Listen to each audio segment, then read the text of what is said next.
Yo, what is going on, all you sexy Miss Flexy Paxy motherfuckers? It's your boy T-Dub, and today I'm here with another Xenoverse 2 video. But today I got a very special guest. I'm gonna go ahead and let him introduce himself. Who's the special guest? I'm just another Xenoverse 2 fan. Oh yeah, you're right. No, you're that one YouTuber that's sponsored and he sold out. I'm the sellout that I secretly work for Bundy Namki. Nah, this is Rhymestyle. It's Rhymestyle. Thanks for having me, by the way. Oh no, the pleasure is mine. But anyways though, guys, today we're gonna be talking about Dragon Ball Xenoverse 2, of course, and we're gonna be talking about ultimate attacks, supers, pretty much just moves in the game, and we're gonna be talking about the community outcry about this is broken, that is broken, this needs to be balanced, and overall how the community needs to chill out a little bit, get the game first. And well, before we go into that, I just want Rhymestyle to go ahead and get his thoughts out. So you go first, man. Okay, so what I noticed this past weekend, you and I kind of talked about this off camera, is a lot of people, well, I wouldn't say a lot of people, this is usually like the loud minority, small group of people who are like online talking. There was a lot of players, and as somebody who reads everything online, it's mostly, everybody's excited about the game. But I did see a good amount of people, let's say that, talk about how certain things is busted, certain things are broken, overpowered, yada yada yada. In all reality, what they were doing is a lot of people were using tactics from Xenoverse 1 where it didn't work. Because if you played the first game, you know how to play the second game, but you aren't going to be mastered at the second game. You have to still relearn a lot of things. On top of that, they introduced things like the Z-Vanish, which is a new tactic that allows you to kind of move around the map really, really fast, dodge attacks. There's, of course, a stamina break, which is incredible. Love that tactic. And, of course, you got the burst dash and stuff like that. Now, what we're going to be talking about today specifically is, let's go into the ultimates. So, if you noticed, the big complaint in Xenoverse 1, which I'm sure you noticed, has always been, oh, ultimates are hard to pull off. Like, I do Super Kamehameha, but every time I fire it, it never hits because the opponent moves out of the way. Well, obviously. If I'm standing from a big-ass blast, I'm not going to sit there and just, be like, oh, yeah, go ahead. You can get a free hit on me. I'll move. So, one of the pieces of feedback that Bandai and Dims got from the community was, ultimates are hard to pull off. I remember it was that survey that was released months ago. I think it was like months after the game came out, somewhere but a year and a half ago. I don't really remember. And one of the biggest pieces of feedback on there was it's hard to do ultimates. So what they did in this game is they introduced the ability Stamina Break, which kind of will stagger your opponent and allows you to connect stuff together. On top of that, they fixed the hit detection. They made it a lot better, where you can actually do a knockback now and do a Kamehameha, and it actually connects, which is still kind of blow my mind. So what I noticed is now that you can do ultimates, a lot of people are like, oh, well, again, not a lot of people. Some people are like, oh, this is too broken. This is too fast. This is overpowered. Look, it's really easy to, get defeated and get stomped out and just be like, you know what, this doesn't work. This is broken. We got to get this nerfed. When in all reality, what everyone should do is take a couple minutes, play the game, and then kind of figure out what the weakness is of a move. Because this reminds me of here, here's a good example. Xenoverse 1. When the Death Ball came out, the move was broken. It tracked. If you were, absolutely behind somebody, it would still do a curve and come get you every single time. You could not hide from it. It reminds me of the climb through your windows meme. Like, no matter where you go, it's gonna go after you. Climb through your windows, stealing your people up. I forget what the saying was, but that meme. And what did Dims do? They fixed it. When the Death Ball was fixed, now it went kind of forward. It curved a little bit, but for the most part, it didn't do the stupid homing where it just like followed you and tracked you down. Then another one was Super Ghost Kamikaze, as well as Symphonic Destruction. Once you go into those moves, it was impossible to break your stamina, and you basically have to either dodge Symphonic Destruction or just wait for the Super Ghost Kamikaze to end. So what Dims did is they made it so if you walk up to a character who's about to do an ultimate, if you hold down triangle, you do a hard hit, and you break it. You break the stamina, and then you punish them.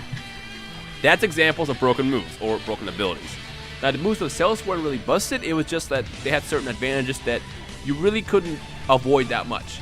But then you have moves like Super Electric Strike, which just got so many complaints that they nerfed the attack completely and made it useless. Well, a lot of people would say it's useless, but it really wasn't. Now, that's Xenoverse 1. Xenoverse 2 is a lot different. Xenoverse 2 introduces so many new mechanics that change the gameplay completely. If you stamina break somebody the hard way, like a forward triangle, if you stamina break somebody, you will pull off an ultimate. There's nothing you can do about it. The way you defend against it is don't get your stamina broken. You know, use the Z vanish to dodge. Every time you see an opponent cock the arm back, Z vanish, Z vanish, Z vanish. Basically, be offensive. Make sure your opponent doesn't have an opportunity to stamina break you, and then you're fine. Now, there are certain moves that are pulled off a lot faster because of new mechanics. Because, for example, Z vanish in the game, it's a lot easier to move around. Certain moves do go off faster, and a good example is the Kaioken Kamehameha. Now, is the Kaioken Kamehameha overpowered? That's the big question. I don't think it is. And the reason why is because if you fire it, it only does, I think it does as much damage as the full power blast energy volley, unless you go all in. If you go all in, it does more damage than the full power energy blast volley. However, you are left broken. You're left basically wide open, and all an opponent has to do at that point is fly up to you, forward triangle, and now you've got heart stamina broken into an ultimate. You're about to die. So there is balances with everything that we saw this past weekend specifically, and you just have to learn how to play now. So are moves like the Kaioken Kamehameha broken? No, it's not broken. It's new.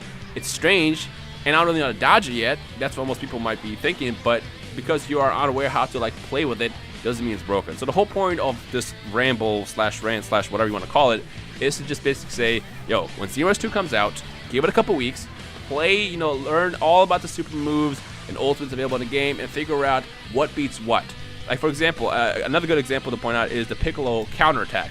I saw a lot of people were saying, oh, that attack is overpowered. Is it powerful? Yes. Is it useful? Very. However, if you know someone that has it equipped, you could actually use it to your advantage. In my case, every time I'm about to beat somebody who had that Piccolo, I knew exactly what you're trying to do. They're ever going to use that move. So what you do is you fly in on them, but don't attack.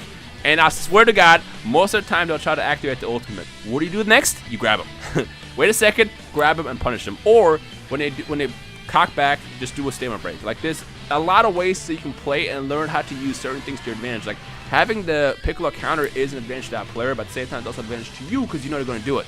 So it's like the more you know how a character plays or how a person plays and what they do or how to dodge, or the more you just in general get experience from the game, the more you know how to counter stuff, and that's how I feel about it. I know it was a really long, I don't even know how long that was. That was a really long intro. Hey, I ain't worried about it, to be honest, though. Like, I agree with everything you said. I mean, about, not to do a shameless plug here, but by the time this video is uploaded, I should have my round 2 against Rhymestyle on my channel in Xenoverse 2, and you can actually see that I dodged Piccolo's reverse, whatever it's called, ultimate 3 times. Yeah, it's so, funny. I mean, if you sidestep, I think to the right, I forget which one, I might have been to the right, you dodge it 100% of the time. Also, of course, another way to beat that counter is if you have 3 stamina bars, feel free to rush in. But if you have under 3 stamina bars, don't rush in. Wait till your stamina comes back. In fact, fly to the ground. If you're on the ground, your stamina comes back faster. Fly to the ground, wait till your stamina builds up, and then rush in. Because if that person you're fighting does do the ultimate, you just escape out of it. You escape out and fly behind them, break the stamina, punish them. Like, there's so much stuff in the game that you can do to counter certain tactics, certain moves, and if you know how your opponent's going to play, that's the biggest advantage you can have. Read your opponent. And the step vanish is the most important mechanic. Like, I know I see a lot of people talking about how the step vanish is broken. It needs to take stamina. And I don't necessarily agree that it needs to take stamina.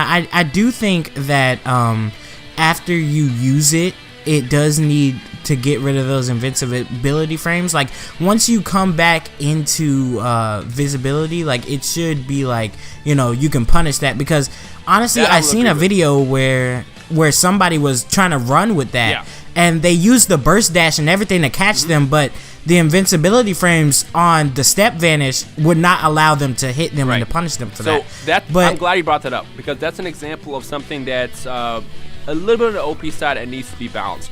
In fact, I actually submitted to Bandai to add a millisecond in between each vanish.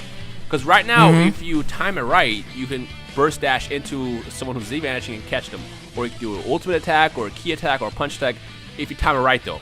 But the thing is it's a really small window. So if you actually add a millisecond in between each Z-vanish, you can actually you can stop that. You could be actually controlling your opponent completely, and then it's still useful where you can use it to dodge stuff, but it's also not going to be one of those things that you can just fly around the map the entire time and run away like people did in Xenoverse 1. So that I think would be a good way to fix that. But even besides that, though, not talking about the OP side, but on the side that's helpful, not only is it an offensive maneuver, but it's probably the best defensive maneuver in the game. Like, I know a lot of ways that I dodge because I don't get hit. Like, on the last few days of the beta, I don't get hit with times 4 Kaioken Kamehameha. I don't and you know why? Because I use the step vanish. So it's like, as soon as I see, like, you have a second before, like, it's not like the move as soon as you press the button or it instantaneously just, you know, you have a few frames of startup before the move launches. So if you can time your step vanish perfectly, you know, you can get around them, go break their stamina, get a long combo in, and boom, that's it. You know, you might control the match there. And I bet they won't use it again, you know, unless they stamina break. That's what I'm trying to say is Xenoverse 2 is not Xenoverse 1. It's a lot faster, definitely. It's a lot more fluid. You know, you have to be on your game the entire time. If you drop your defense even a little bit, you'll get the, you know, Goku Ray gone through a heart from Resurrection F by whoever you're fighting. So you have to be on your game the entire time and use every single tactic. Something else I was going to point out, because I did see people say, well, what if the Z vanishes uses stamina, for example? While that could be a good way to balance it out how often you can do it, it could also be bad because this game is very stamina driven. If you're out of stamina and you can't snap vanish and you can't dash, it's over. It's over. Yeah, so you don't want that move to use stamina. Instead, what you want to do is just add that millisecond in between every single snap vanish or Z vanish. That way, if someone does try to abuse it, you can catch them with a melee attack if you go after them, or if you try to even do a burst dash, you can catch them with it. So there's a lot, but the whole point of this video is just sit back, play the game, learn it, and ultimately what we can do after the game comes, and I suggested this a while ago, I think on my channel, when the game comes out, we can compile what's busted, what's broken, what needs to be nerfed, and we can basically tell Bandai, like, look, can you guys fix this, this, and that? For example, the backflip. Backflip apparently it's disgusting. The best fix for the backflip is to just have it use key. That's probably going to get fixed at some point. It probably won't be fixed first day because you know they still have a whole list of stuff that they've been fixing. But in the meanwhile, we as a community can establish our own list of what can and can't, or what should and should not be used. Kind of like in Yu-Gi-Oh, how Yu-Gi-Oh has a ban list. And once we as a community establish, all right, look, no absolute zero, no super drains. If this was Xenoverse 1. Then that's kind of like what we stick with. So it's like if I have a real fight with T-Dub, for example, it's like, yo, let's fight, and he's using absolute zero, well, then it doesn't really count as an official match. But, you know, and again, this list can be decided by the community, whether it's house rules or just, you can do a thing as like a giant Dragon Ball community, but that might be kind of messy. We'll figure it out down the line. But ultimately, while we have our ban list, you know, we tell Bandai, yo, fix this, they work on it, whenever it gets released, bam, game's fine. So just play the game. Give it a shot, figure out the weaknesses. The thing I always tell people is don't just play just custom character, do random battles. Learn every single character because you can learn their movements, you can learn their super attacks, you can learn their ultimates. And the more you use this attack yourself, the more you see the weaknesses. So when, you know, T-Dub uses Piccolo against me and he has a counter attack, I know exactly what to do. So that's really what we're just trying to say here. Is just play the game, learn it, and then, you know, figure out whether or not something is broken. And if it is broken, we as a community can decide, hey, let's get this fixed. And meanwhile, this is banned. So I don't know, just a suggestion. Yeah, and I'm not really gonna say anything else, but I just want to put one more thing in there. Like Rhymestyle kind of skimmed over earlier, you cannot play this game like in Xenoverse 1. Like, you honestly cannot. Like, in Xenoverse 1, you could get away with wasting your stamina and getting it right back. You cannot. That is impossible in Xenoverse 2. It's funny. Like, you will get punished. I was playing my buddy Omega, and Omega has mastered perfect blocks magically. Just out of nowhere. He's good at them. He does not Z-Vanish. And I told this man, like, look, right now your biggest weakness is you don't Z-Vanish. You are really slow on the map. If you learn how to Z-Vanish and combine that with the ability to perfect block, it's going to be dangerous. Like, you're going to be a dangerous player.